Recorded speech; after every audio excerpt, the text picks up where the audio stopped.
충격적인 환경 재앙이 호주 해안가를 덮쳤습니다. 수십억 마리의 생물이 해안선을 점령하고 있는데요. 각국의 환경 전문가들이 속수무책인 가운데 한국에서 온 한마디가 세계를 놀라게 했습니다. 미국의 유명 환경 다큐멘터리 PD는 이 한마디를 확인하기 위해 직접 한국으로 취재를 떠났다고 하는데요. 그 놀라운 취재기 지금 바로 시작합니다. 여러분의 구독과 좋아요는 저희 채널에 큰 힘이 됩니다. 저는 다니엘 쿠퍼입니다. 미국에서 20년 동안 환경 다큐멘터리를 제작해온 PD죠. 저에게 환경 문제란 과학적 증거와 전문가의 해결책만이 정답이라고 굳게 믿어왔어요. 몇 년 전 유럽에서 열린 국제환경포럼에서 일본 측의 발표가 너무 실망스러웠는데 그때부터 아시아 국가들의 환경 접근법은 다 비슷할 거라는 편견이 생겼어요.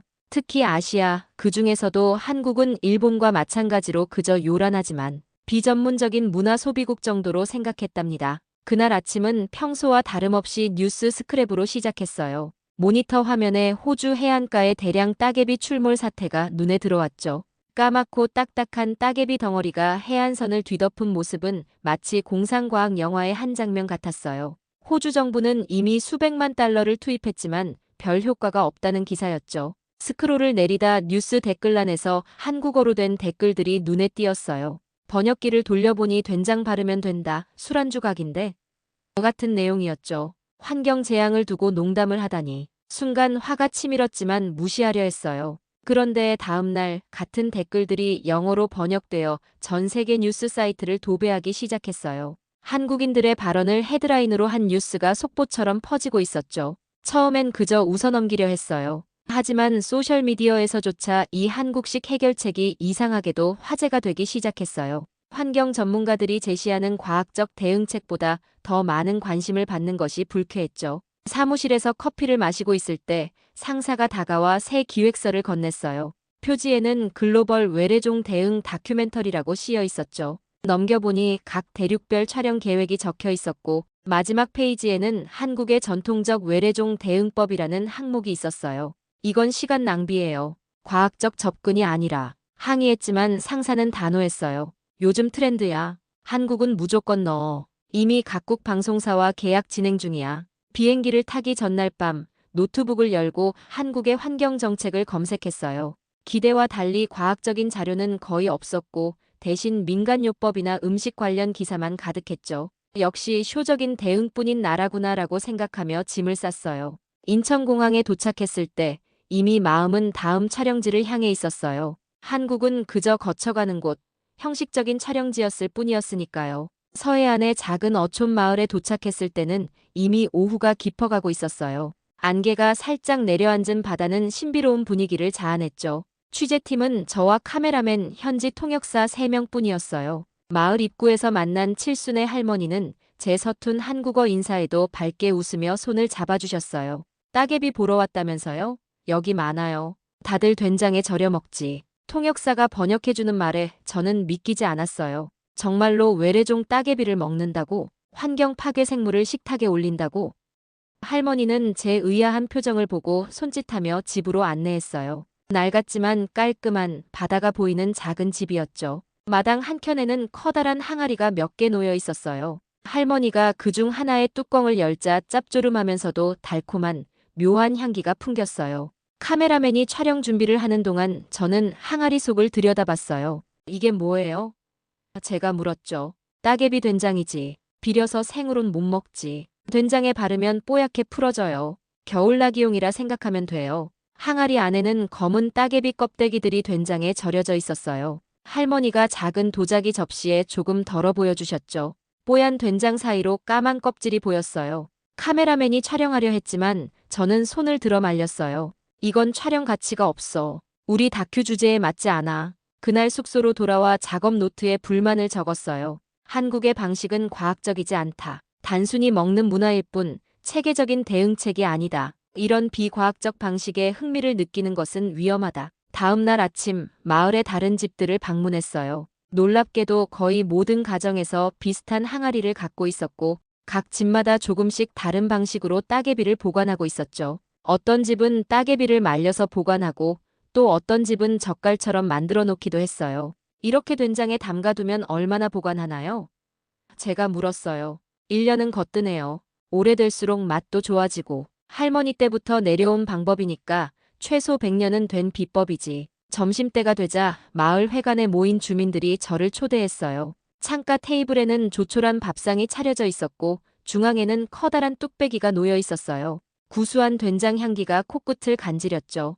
따개비 된장국이에요. 맛보세요. 내심 거절하고 싶었지만 촬영 중이라 어쩔 수 없었어요. 떨리는 손으로 국자를 들어 그릇에 조금 담았죠. 국물은 맑고 투명했는데 그 안에 따개비살이 하얗게 풀어져 있었어요. 주민들의 시선이 모인 상태에서 얼굴을 찌푸릴 수도 없어 한 숟가락 떠올렸어요. 국물을 입에 넣는 순간 예상치 못한 맛의 충격이 찾아왔어요. 향은 바다처럼 맑고 시원했고 식감은 고운 미역처럼 부드럽게 퍼졌어요.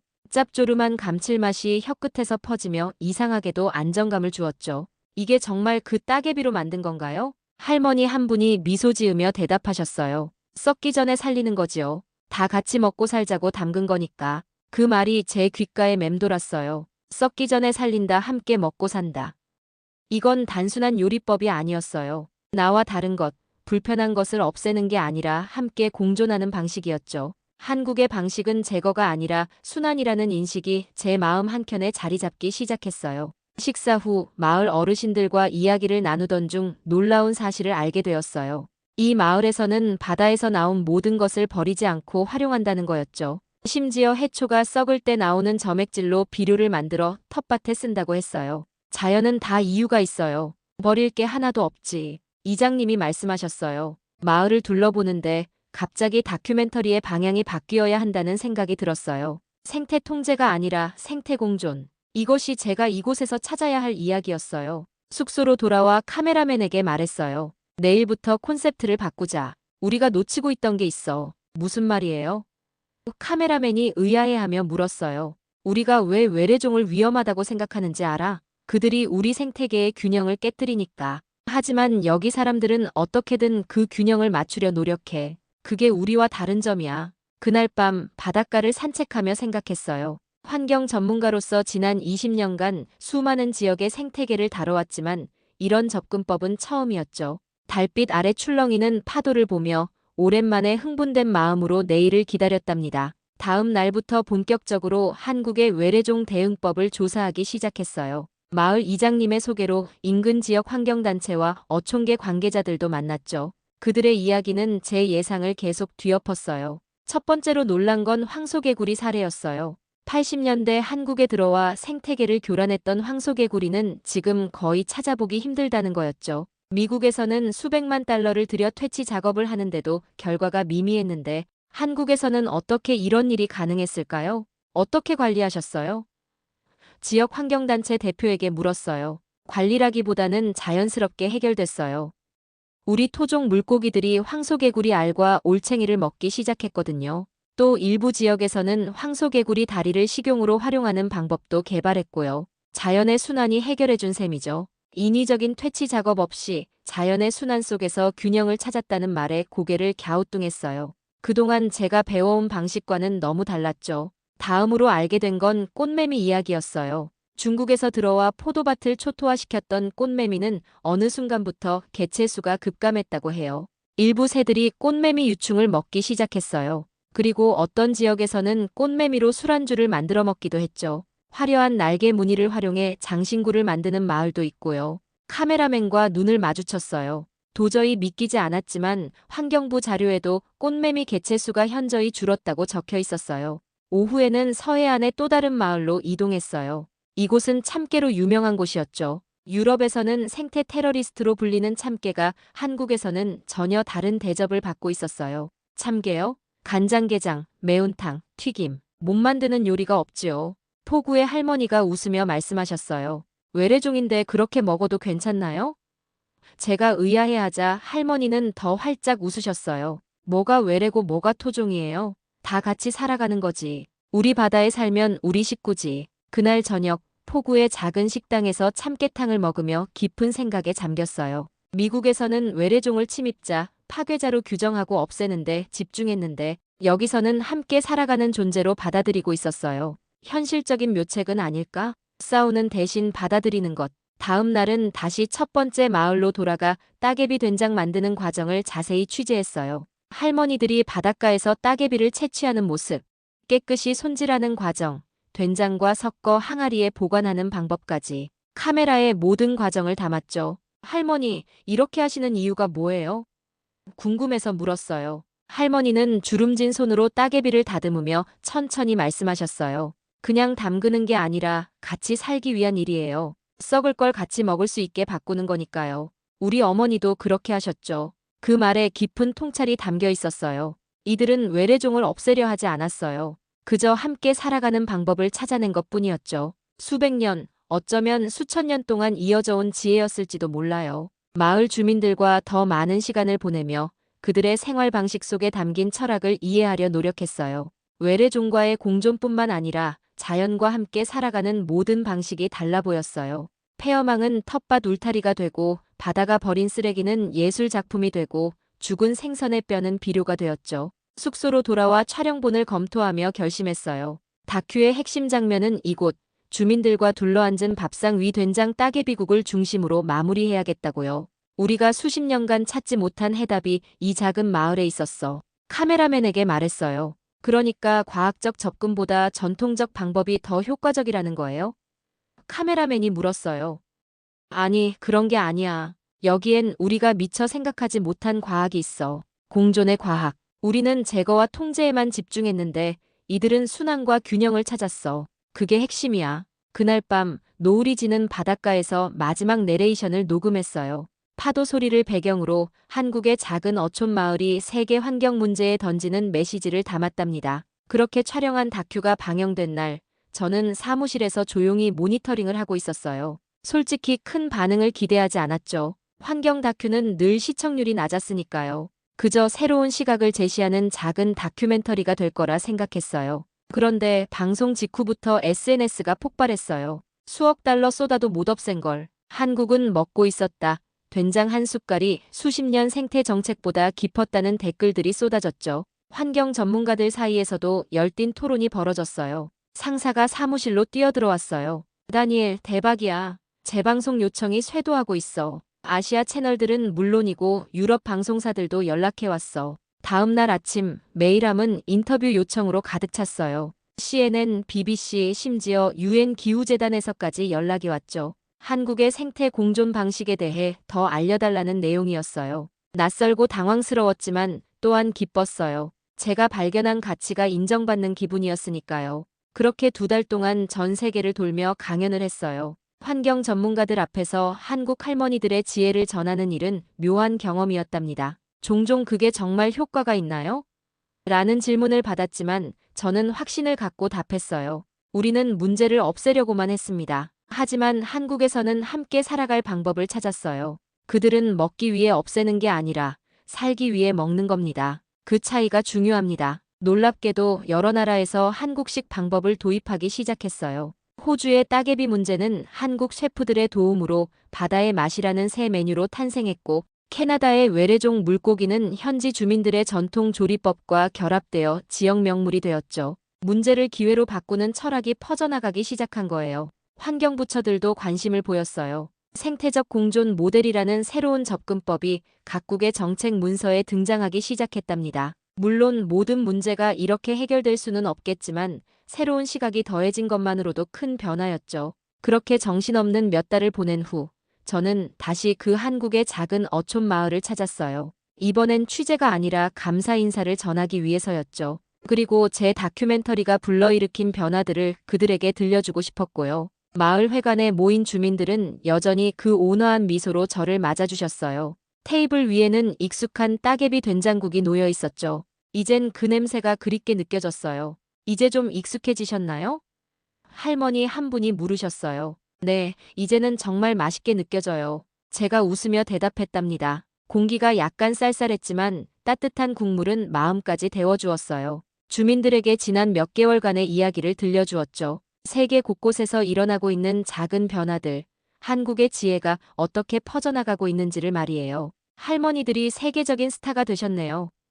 제가 농담처럼 말했어요. 모두가 웃었지만 이장님은 고개를 저으셨어요. 우린 그냥 살아왔던 대로 살 뿐이에요. 특별한 건 없지요. 그 말이 가슴에 와닿았어요. 이들에게는 자랑거리가 아니라 그저 일상이었던 거예요. 대대로 이어온 삶의 방식, 너무나 당연해서 별다른 의미를 부여하지 않았던 지혜. 그게 바로 진짜 지혜의 모습인지도 모르겠다는 생각이 들었죠. 식사를 마치고 바닷가로 나갔어요. 석양이 바다를 붉게 물들이는 풍경이 너무 아름다웠죠. 카메라를 꺼내 이 순간을 담았어요. 바다를 바라보며 깊은 생각에 잠겼어요. 된장국에 녹아든 건 바다의 냄새만이 아니었어요. 오랜 삶의 방식이 말없이 한 숟갈에 담겨 있었죠. 그 작은 숟가락 하나가 제 인생과 시각을 완전히 바꿔놓았답니다. 우리는 과학이라는 이름으로 자연을 지배하려 했어요. 제가 조용히 말했어요. 하지만 여러분은 자연과 함께 살아가는 방법을 알고 계셨네요.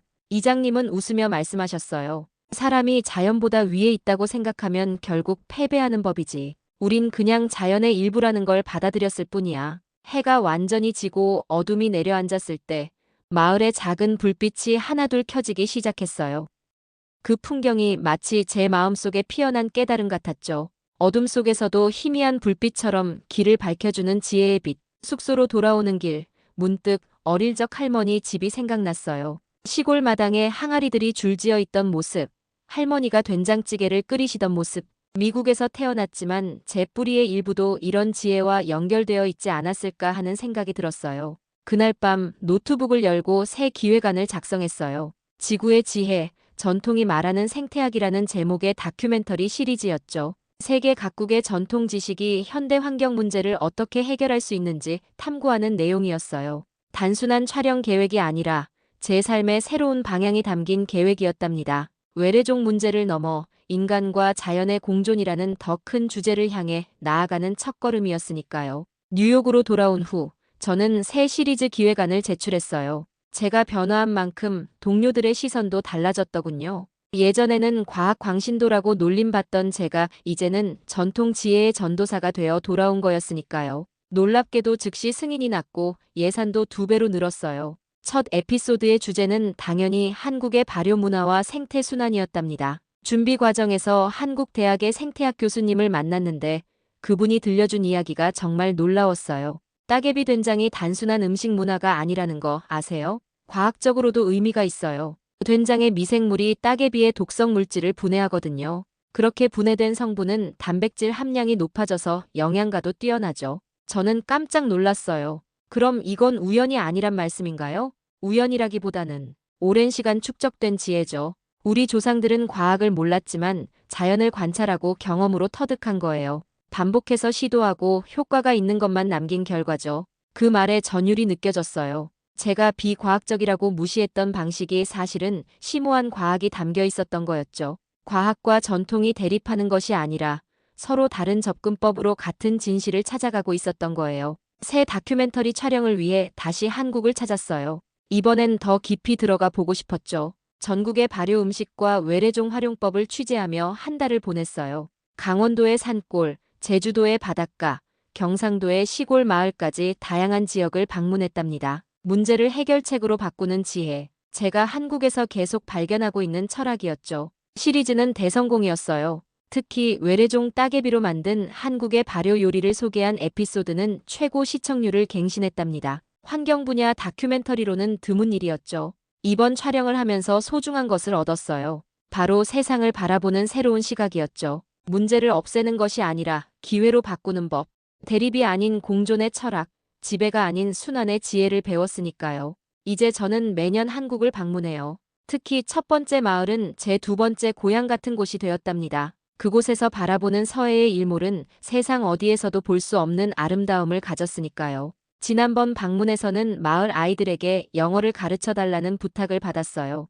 저녁마다 회관에 모여 수업을 했죠. 아이들에게 미국 이야기를 해주면서도 제가 더 많은 것을 배우고 있다는 느낌이 들었어요. 선생님, 미국에도 된장 있어요?